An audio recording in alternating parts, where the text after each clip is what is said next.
Mes matières préférées sont principalement l'histoire, l'espagnol et puis aussi les SVT. La SVT et les maths. Les maths, les SVT, la physique, les matières scientifiques. La physique et la santé sociale. Toutes les langues, à part l'allemand. La biologie.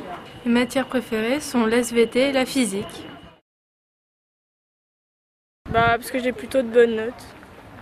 Ce sont mes matières préférées parce que je trouve intéressant en fait ce qu'on apprend dans ces matières. Moi, ça m'intéresse beaucoup et moi, ça m'intéresse plus que les autres matières. J'aime beaucoup l'espagnol parce que ça nous permet de découvrir une autre culture. L'histoire parce que on découvre tout ce qui s'est passé depuis l'Antiquité, donc c'est quand même quelque chose d'intéressant. Et en SVT, on apprend tout ce qui est environnement, nature et l'être humain. Parce que je préfère beaucoup plus la littérature que les sciences. On étudie le corps humain, les cellules et des choses comme ça. Déjà, j'ai une passion pour les matières scientifiques, donc j'adore ça, ça me passionne. Un bon résultat, pour moi, c'est environ 14. À peu près 15. 14-15, ça fait toujours plaisir d'avoir des notes comme ça. 14, 15. 14. Avoir déjà au-dessus de 10. Un bon résultat pour moi, c'est au-dessus de 12 de moyenne générale. Ça dépend. En maths, j'avais des bons résultats, là c'est un peu mitigé, mais en physique, oui, en SVT, c'est mitigé aussi. En espagnol et histoire, oui, j'ai assez de bons résultats. SVT, c'est un peu plus compliqué. Oui, souvent. Ce sont des matières où j'ai des bons résultats. Je ne suis pas vraiment stressée avant les contrôles. Non, je ne suis pas stressée avant un devoir. Non, en général, non, à part en maths, j'ai un peu de stress quand je lis mon sujet. Oui, je suis très stressée parce que parfois je manque beaucoup de confiance en moi, mais après j'arrive à reprendre le dessus et ça paye.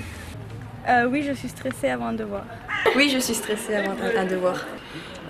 Ça dépend du devoir, en général non. Oui, je suis beaucoup stressée pour un devoir. Ce qui me fait stresser, c'est plutôt l'appréhension de ne pas savoir, pas être à la hauteur. J'ai peur d'avoir des mauvaises notes en fait, c'est pour ça que je stresse, mais sinon ça va dans les autres matières. Les nombres partout, les racines carrées, les équations, les consignes. Le manque de confiance et le fait qu'il y ait la possibilité de perdre ses moyens quand on arrive devant la feuille. Les contrôles me font principalement stresser. Ce qui me fait stresser, c'est d'arriver à un devoir et que je n'ai pas trop révisé. De devoir échouer à mon contrôle alors que j'ai appris. Bon non, pas vraiment. Je ne suis pas vraiment stressée quand il s'agit de matières scientifiques.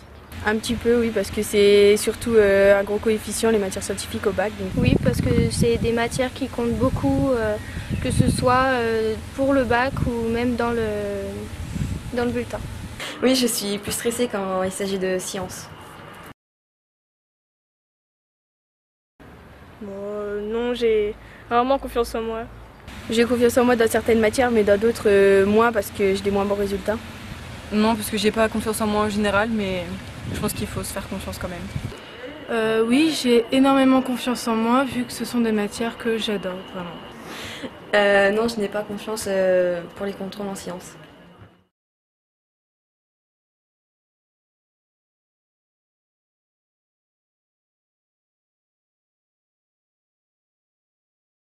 Alors c'est parce que les filles en fait hésitent beaucoup à poursuivre des études dans le domaine des sciences, donc en première scientifique en particulier, et elles hésitent beaucoup à faire des études longues, c'est-à-dire qu'elles vont plutôt choisir des BTS, donc Bac+2, au lieu de se lancer éventuellement dans des écoles prépa, des écoles d'ingénieurs, etc.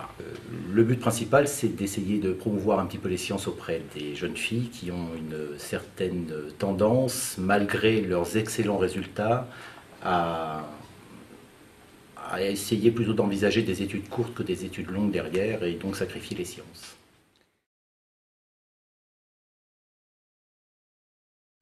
Alors le fait qu'elles hésitent beaucoup à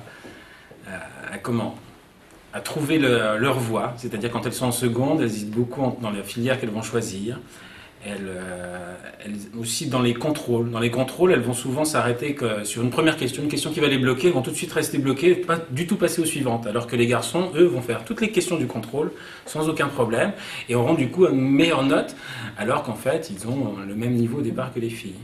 Les filles ont une certaine tendance à manquer de confiance en elles parce qu'elles veulent absolument avoir d'excellents résultats, alors que les garçons sont un petit peu plus libres dans leur façon de travailler et ne s'offusquent pas d'avoir des mauvais résultats ou des résultats moyens qu'ils jugent acceptables. Alors que les filles placent souvent la barrière très très haut au niveau de leurs résultats. Pour eux, un 14, c'est souvent synonyme de note moyenne, alors qu'au lycée, un 14 peut se révéler être une très bonne note. Au niveau des qualités, je pense que les filles sont plus studieuses, elles sont beaucoup plus scolaires, qu'elles vont faire les choses beaucoup plus consciencieusement. Et les garçons vont se contenter au niveau des résultats d'avoir la moyenne. C'est-à-dire qu'ils vont travailler juste pour avoir la moyenne, pas plus. Ça ne les intéresse pas forcément d'avoir 14, 15 de moyenne. Les exercices, ils vont les rédiger très sommairement, pour ne pas dire plus, mais ils vont se satisfaire de ça. Et puis aussi au niveau des notes, je pense que les filles, par exemple, pour elles, une mauvaise note en maths ou en physique, ça va être 14 sur 20. Les garçons, eux, vont être beaucoup plus terre à terre, entre guillemets. Ils vont se dire qu'à 10, c'est une mauvaise note, ou à 8, c'est une mauvaise note. Les filles, elles vont mettre la barre très haut. Beaucoup trop haut, à mon avis. Alors, les mêmes qualités, non. Elles sont beaucoup plus studieuses rapidement que les garçons. Les garçons rattrapent leur retard un petit peu plus tard, mais il y a l'adolescence qui se passe. Elles sont souvent plus travailleuses et moins volatiles dans leur façon de travailler. C'est-à-dire qu'elles s'acharnent beaucoup plus au niveau d'un exercice, alors que les garçons ont tendance à zapper très très vite dès qu'ils n'y arrivent pas. Ceci dit, au bout d'un moment, vers la classe de terminale, l'écart commence à se combler. Oui, énormément.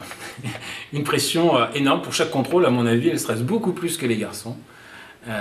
Alors que si elles ont travaillé sérieusement, si elles ont appris leurs cours régulièrement, fait les exercices, il n'y a aucune raison d'avoir du stress. Quand on a travaillé correctement, on peut au moins espérer avoir la moyenne, voire beaucoup plus. C'est-à-dire que quand on commence un contrôle, si on se dit je vais avoir 7 ou 8, on aura à peine 7 ou 8. Si on pense qu'on peut avoir 12 ou 13 dès le départ, on risque d'avoir 12 ou 13, voire de bien meilleures notes encore. Je pense qu'elles se mettent une grosse pression, non seulement dans le domaine scientifique, mais aussi dans d'autres domaines. Mais elles se mettent énormément de pression au niveau de leurs résultats scolaires,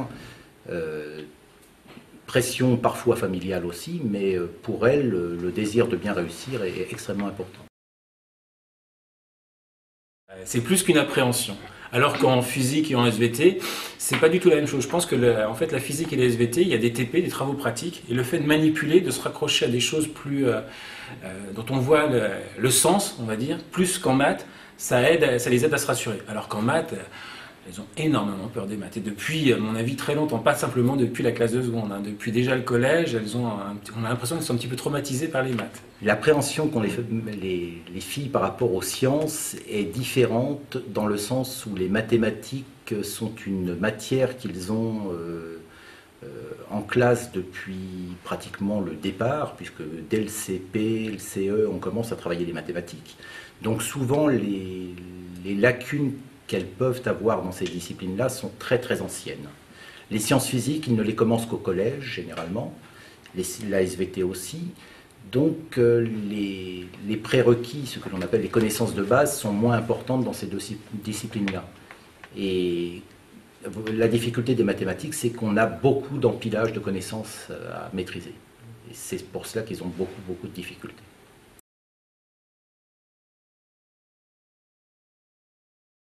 Généralement, elles vont se limiter à des filières courtes, c'est-à-dire elles vont déjà commencer par un BTS, donc un bac plus 2, et éventuellement, si elles réussissent à la fin du BTS, poursuivre dans une licence professionnelle. Elles ne vont pas choisir d'entrer, de faire un DUT par exemple, qui est un niveau un peu plus élevé, ou de se lancer dans des prépas pour après faire ingénieur. Ça a tendance un petit peu à disparaître, c'est-à-dire que maintenant, beaucoup de filles envisagent des études qui sont scientifiques, mais plutôt dans le domaine médical.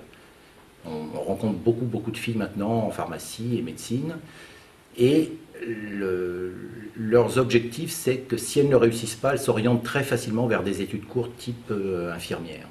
Sinon, dans tout ce qui est domaine plutôt au niveau des facultés, elles ont tendance à choisir des études très courtes.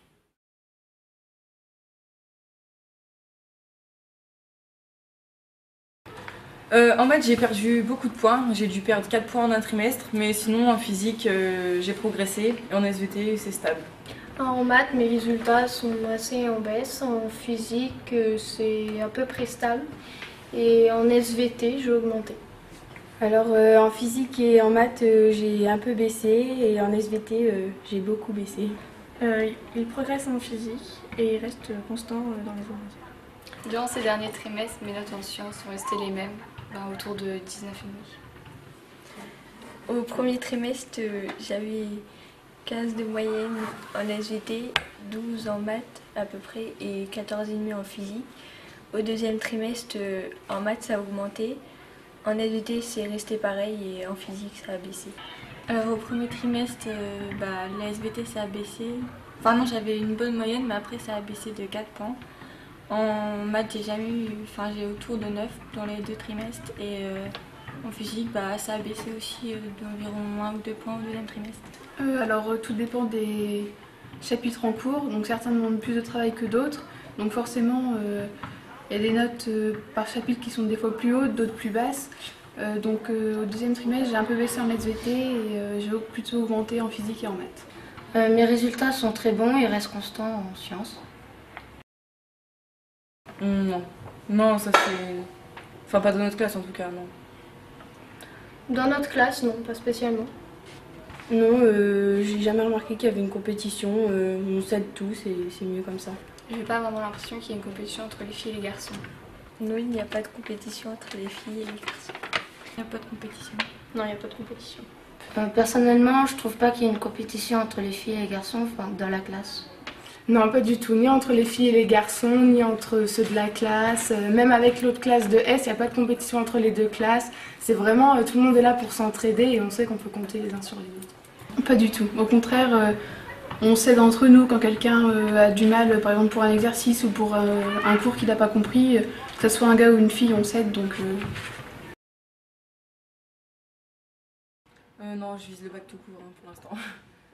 Même si on a la mention assez bien, ça fait plaisir. Mais bon, après, tant qu'on a le bac, c'est le principal. Je vise le bac, vraiment, et puis après, si j'ai une mention, je serai contente. Oui, j'aimerais bien avoir une mention assez bien. Oui, je vise la mention très bien au bac. Je vise la mention bien. Je vise pas forcément une mention, mais si j'en aurais une, ça serait quand même bien. J'aimerais bien avoir une mention à mon bac, si possible assez bien ou bien. J'aimerais bien avoir la mention bien. Ça serait bien. Avec les résultats que j'ai, je pense quand même avoir la mention bien et puis qui sait peut-être la mention très bien, mais on verra bien. Ouais, je voudrais faire bac plus 5 si c'est possible. Je sais pas encore pour le moment, mais je pense que c'est bac plus 5. Plutôt des études longues. J'envisage plutôt des études longues. J'envisage des études longues. Plutôt longues, ouais, des études. Plutôt des études longues. Je ne sais pas encore ce que je vais faire comme étude. J'envisage une formation en 7 ans, donc plutôt long. Moi, pour faire ce que je veux faire, il me faut des études de 4 ans. Donc bon, c'est pas par rapport à des études qui existent, c'est pas spécialement long, mais 4 ans, c'est quand même, c'est déjà assez long, je trouve. Donc pour l'instant, je prévois un bac plus 4. Dans le génie civil. Médecine. En médecine, je pense. Je souhaiterais poursuivre mes études dans le domaine scientifique d'abord, puis plus précisément dans le domaine de la chimie. Je souhaite poursuivre dans la filière de médecine. Je souhaite poursuivre dans l'enseignement. J'aimerais bien aller dans un bac S pour l'instant. Toujours dans la filière scientifique, donc une prépa qui se fait en 2 années. Alors quoi qu'il arrive, je poursuivrai toujours dans le domaine scientifique, ça c'est sûr. Ingénieur en génie civil. Puéricultrice. Sage-femme ou puéricultrice. J'aimerais bien exercer le métier de soigneur animalier ou assistante vétérinaire. Je ne sais pas exactement quel métier je vais exercer. Je vais passer une première année en fac de médecine si je peux et si ça me plaît, je continuerai pour faire pédiatre. Sinon, je passerai le concours d'infirmière pour faire ensuite une formation en puériculture. Pour être professeur de l'école. Je sais pas trop quel métier j'aimerais faire, mais plutôt dans le manuel ou dans l'architecture. Donc vétérinaire. Alors déjà, certes, il y a les bonnes notes, parce que bon, quand on n'a pas tout de suite des bonnes notes, on commence à se démoraliser, on se dit on se remet en question, etc.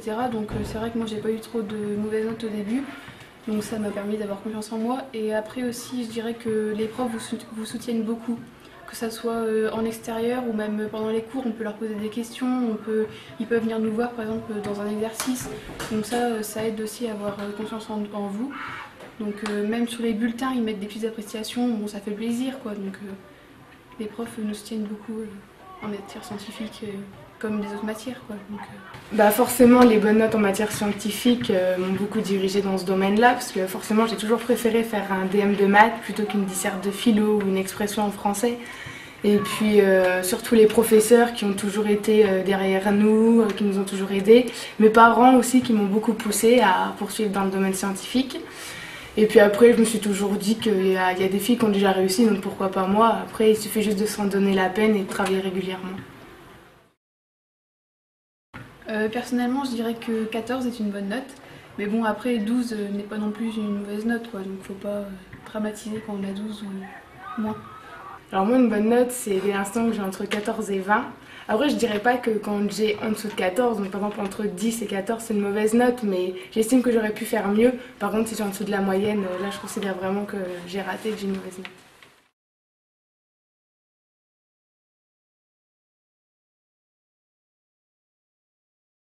Moi j'ai fait une première terminale SSI, donc en maths j'avais entre 14 et 15 comme en physique. Matière sciences de l'ingénieur ça tournait plutôt autour des 16. Par contre j'ai fait une option, j'ai pris l'option de mathématiques au niveau de la terminale supplémentaire et là j'avais pas forcément des notes extraordinaires, la moyenne tournait autour de 12. Alors moi j'ai fait un cursus STI 2D. Donc technologique, donc aussi plutôt basé sur les masculins. Et donc j'étais toute seule dans ma classe. Donc voilà. Après sinon en maths j'étais vers 15-16, pareil en physique. Alors moi j'étais en SSVT. Donc dans l'ensemble j'avais 12 de moyenne dans toutes les matières scientifiques. En langue j'étais peut-être un peu meilleure. Alors je suis étudiante actuellement en 4e année à l'école d'ingénieur à Nevers, donc l'ISAT. Donc c'est une école d'ingénieur sur l'automobile et les transports. Donc après on travaille sur tout ce qui est touché à l'automobile au niveau conception, au niveau production et au niveau développement. Donc l'ISAT c'est une école d'ingénieur public dans les transports. Donc en prépa, c'est une prépa interne, donc qui permet déjà de ne pas avoir de concurrence vraiment entre les élèves. Et on voit vraiment toutes les bases qu'on a besoin pour après réussir le cursus ingénieur en 3 ans. Alors l'ISAT c'est une école d'ingénieur automobile, la seule publique en France. Plutôt intéressante du coup. Alors là je suis en première année et mon école, donc c'est une école d'ingénieur, après elle n'est pas très classique. Donc elle vise à former des ingénieurs qui sont humanistes et innovants aussi. Donc par exemple on a beaucoup d'humanité dans les matières, j'en parlerai plus tard. Et plus tard, déjà j'aimerais me spécialiser plus particulièrement dans la robotique et donc je vise la filière génie électrique. Et après, dans le futur, si je peux diriger une entreprise, ce serait vraiment un rêve. Dans le département MIT, donc mécanique et ingénierie des transports. Et du coup, on a plutôt des cours sur tout ce qui est gestion de production, analyse de la valeur, et également sur tout ce qui est acoustique, vibration, comportement du véhicule, comportement des matériaux, etc. Tout ce qui est les bases de la prépa, donc maths, chimie, physique, un peu toutes les matières qu'on voit en terminale, mais un peu plus poussées. Et puis après, on a aussi des TP pratiques où justement on découvre le fonctionnement d'une voiture. Alors moi je suis en MIT, donc c'est plutôt l'option mécanique. Donc je fais tout ce qui est vibration, acoustique, comportement du véhicule.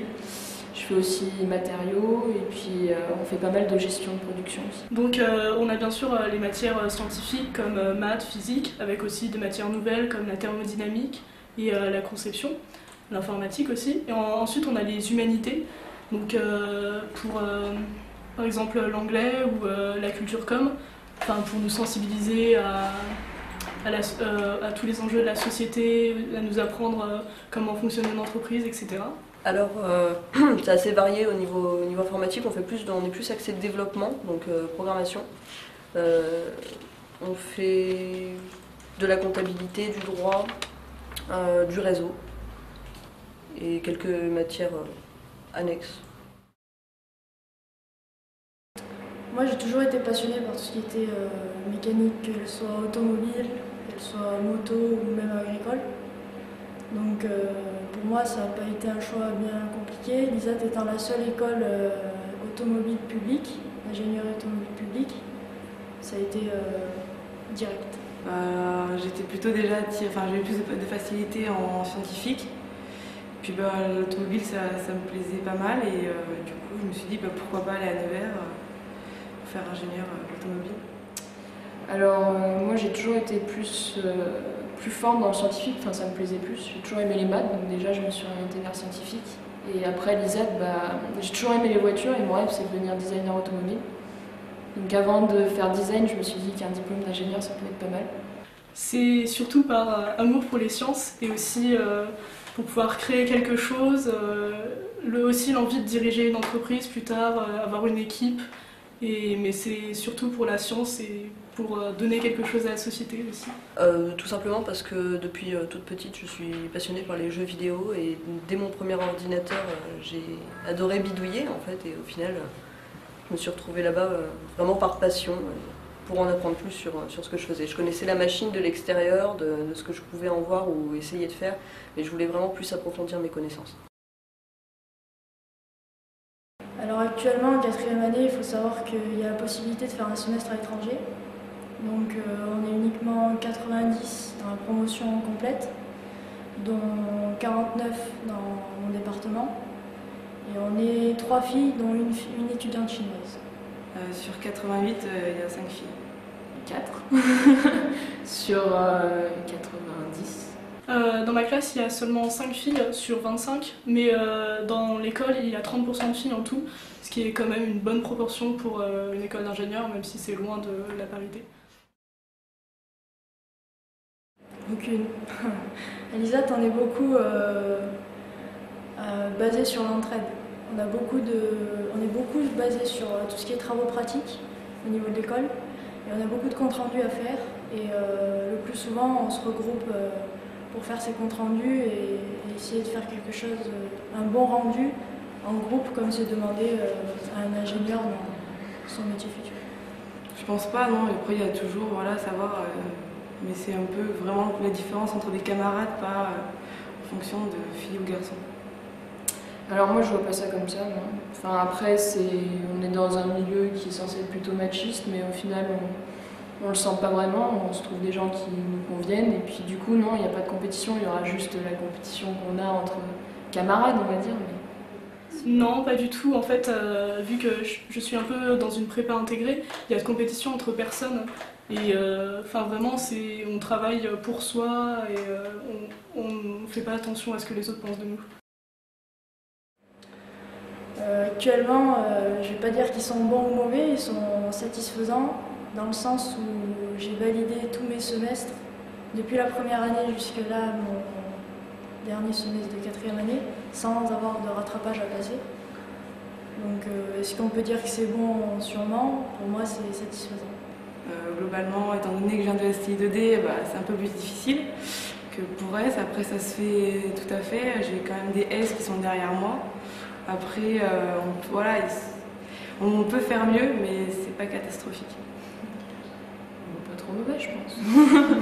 Non, mais ça va, je m'en sors plutôt bien. On va dire que comme moi je viens d'une prépa scientifique à part qui n'était pas intégrée à l'ISAT, j'ai mes points forts et puis aussi mes points faibles. Il a fallu que je rattrape dans tout ce qui était mécanique. Mais du coup, je m'en sors plutôt bien, vu que le deuxième semestre de l'année dernière, je l'ai validé sans rattrapage. Alors, je suis plutôt au-dessus de la moyenne, vu que j'ai environ 12, presque 13. Et surtout, j'ai des bons résultats en maths et en physique, en chimie un petit peu moins. Après, conception, tout ça, c'est assez haut aussi. Et franchement, c'est tellement intéressant que même si on a des résultats pas très bons, on est quand même encouragé, on continue, on travaille. Bonne note, pour moi, c'est validé. Pour moi, l'objectif, c'est d'avoir au minimum 10 dans chaque unité d'enseignement. S'il y a plus, tant mieux, mais il faut espérer pas vraiment. Une mauvaise note, c'est 7 en fait, parce qu'en dessous de 7, on ne valide pas la matière. Donc après, ça dépend aussi surtout de la moyenne, ça veut dire que si on a une moyenne à 5 et qu'on a 4, c'est une bonne note dans l'absolu. Après, c'est sûr que si la moyenne est à 10, bon bah là, voilà, on sait qu'on en est loin. Mauvaise note, c'est une note qui permet de ne pas valider.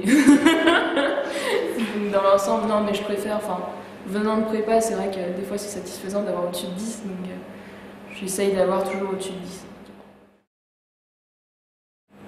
C'est un petit peu les notes là, de 4e année, du 2e semestre qui vont conditionner, puisqu'on va devoir choisir une option de spécialisation en dernière année. Et pour le moment, moi je suis plutôt basée sur l'option design et procédé, donc tout ce qui est gestion de production, analyse de la valeur, qualité, contrôle non destructif. Et ensuite, sur mon stage de dernière année de cycle ingénieur, ça va m'orienter clairement sur le métier bien défini. Moi, c'est ingénieur automobile chez Mini. Un designer automobile. C'est mon rêve. Alors, j'aimerais bien travailler dans les bases de données. Gestion, conception de bases de données, et peut-être aussi de l'assistance justement sur ce genre de support, et peut-être faire une spécialisation pendant mes études, une certification. En fait, au lycée, je ne vais pas forcément dire que quelque chose m'a aidé à prendre confiance en moi, dans le sens où j'étais sûre de ce que je voulais faire et où je voulais aller. Je savais que l'ISAT, pour moi, c'était là où je voulais aller. J'avais postulé à l'INSA de Lyon également, mais après, tout est une question de tempérament. Je veux dire, moi, personnellement, Lyon, la grande ville, c'était pas pour moi. Nevers, petite ville, dans l'automobile, c'était parfait. Donc ensuite, le fait d'avoir des notes relativement correctes au lycée et d'avoir pu rentrer à l'ISAT sur dossier et non sur concours, j'ai été acceptée directement. J'ai su que j'avais possibilité d'essayer de faire quelque chose de bien à l'ISAT. Après, je pense qu'il n'y a pas forcément de vrais résultats, ça dépend vraiment de ceux qui s'inscrivent pour l'école. Si tous les candidats sont mauvais, on a plus de chance. Après, s'ils sont très bons, si on a un résultat moyen, ça dépend vraiment. Déjà, je pense que pour continuer dans le scientifique, c'est peut-être mes notes. J'étais à l'aise dans ce que je faisais, donc je me suis dit pourquoi pas continuer. Et puis après, le fait de vouloir faire un designer automobile, de savoir ce que je voulais faire, ça m'a aidé à continuer dans cette voie. Déjà, j'ai envie de leur dire de ne pas avoir peur, que personne ne nous mange quand on est scientifique ou en littéraire. Et surtout de faire ce qu'elles veulent, parce qu'il n'y a que comme ça qu'elles réussiront. Qu'il ne faut pas avoir peur de rentrer dans un métier qui soi-disant dit métier d'homme, et qu'on peut très bien y arriver même si on est une fille. Les filières scientifiques, c'est pas si horrible qu'on pourrait le croire. On s'y plaît, tant qu'on sait ce qu'on veut faire, en général ça marche. Je pense que pour l'orientation, en fait, on devrait être poussé seulement par nos goûts, pas par ce que les autres vont penser de nous. On ne devrait pas prendre en compte nos peurs, en fait.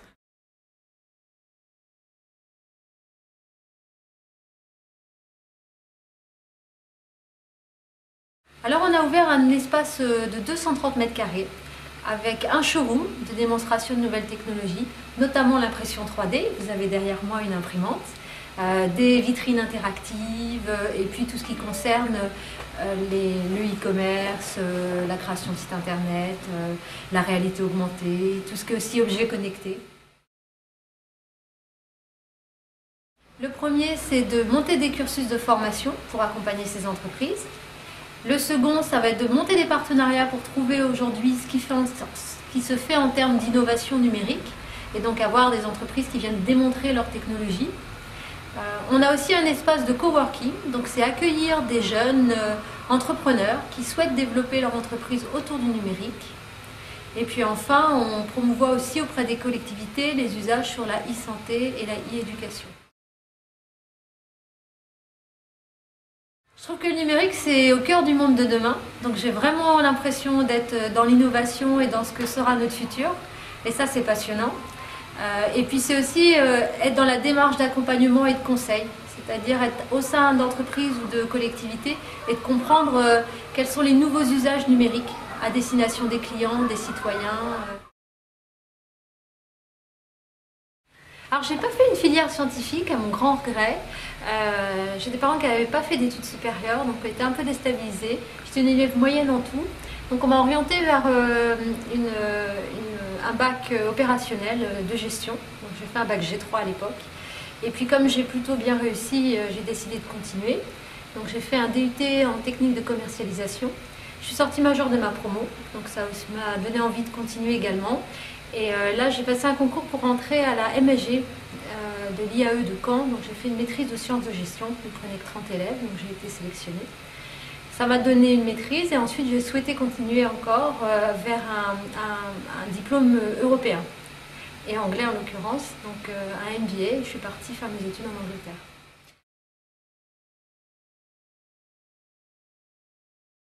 Oui, aujourd'hui c'est difficile de savoir à 16 ans ou 17 ans ce qu'on va faire dans sa vie. Mais heureusement, ce n'est pas parce qu'on a choisi une filière à cet âge-là que son avenir est totalement orienté dans cette filière. J'ai toujours été passionnée par la technique et je suis très contente aujourd'hui d'être dans ces métiers. Et c'est clairement ma première expérience professionnelle qui était dans un environnement très technique, où on m'a donné la chance de travailler, qui a orienté finalement ma carrière professionnelle. Pas assez, clairement pas assez. Même les hommes du numérique le disent. Et j'encourage vraiment toutes les jeunes femmes à s'y lancer. C'est vraiment un environnement motivant, innovant, et les femmes ont autant de place que les hommes dans cette filière.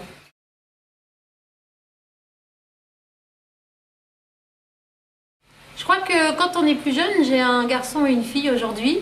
Je vois mon fils est naturellement intéressé par tout ce qui est jeux vidéo, programmation, et puis ma fille de 13 ans moins. Elle est plus utilisatrice des technologies, mais s'intéresse moins à ce qui en fait la technicité. Et donc je pense que les garçons du coup sont plus enclins à continuer dans cette voie technologique que les filles. Parce qu'à 13 ans à nouveau ou à 16 ans, on a du mal à savoir ce qu'on va faire de sa vie.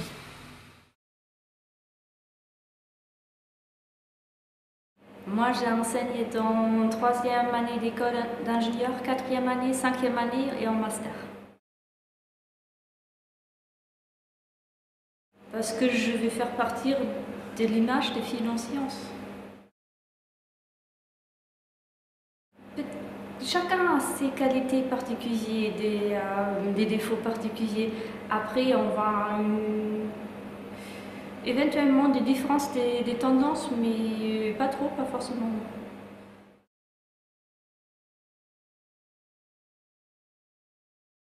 Ça dépend aussi du cas, mais souvent c'est le cas, oui, que les notes sont assez importantes quand même.